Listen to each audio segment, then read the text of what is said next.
Парламентарните избори во Шпанија ја оставаат неизвестноста дали брзо ќе формираат влада, а потоа и кога ќе го стават на дневен ред ратификувањето на протоколот за членство на Македонија во НАТО. Останува отворениот простор за власта да ги одложи изборите. Од СДСМ за Алфа велат дека јасен бил ставот на партијата. Изборите треба да се одржат на 12 април, дека кај нив немало промена на ставовите. За подсетување, лидерот на СДСМ Зоран Заев претходно на дневна база го менуваше ставот околу ова прашање. Во една ситуација вели партиите да се подготвуваат за избори, во друга пак дека е можно одложување.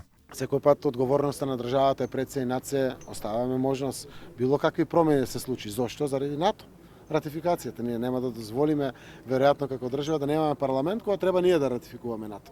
Сите 29 земји членки ратификувале и ќе дојде до Република Северна Македонија, ние немаме парламент. Од опозицијата за Алфа велат дека не прифаќаат никакво одложување на предвремените парламентарни избори, порачувајќи дека на лидерската средба кај председателот Пендаровски било разговарано и за опцијата да се свика собрание за ратификација на членството во НАТО. Но не е само Шпанија, односно НАТО, тука е изборниот законник, односно барањето на Заев за една изборна единица. Од ВМРО ДПМН велат дека во овој момент би било несериозно да се менува изборниот законник. Да носиме односно да договараме нов изборен модел на неколку месеци пред изборите е прво несериозно, е непрофесионално и не треба тоа да го правиме.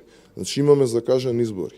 Од било кој аспект, од правен, од човечки, од аспект на граѓаните кои што треба да гласаат на овие избори, значи едноставно не е добро да го правиме тоа во моментов. Од БЕСА пак би поддржале една изборна единица, доколку се гарантира дека албански гласови би имало и во источниот дел на Македонија. Значи ние и би поддржале со една изборна единица доколку во изборот се вметне дека во сите изборни места, избирачки места треба да има мултиетничка приватност. Дуи пак поддржува 6 изборни единици со отворени листи. Камња на сопнување има, но се поставува прашањето дали ќе се дозволи тие да се попречат на патот кон избори.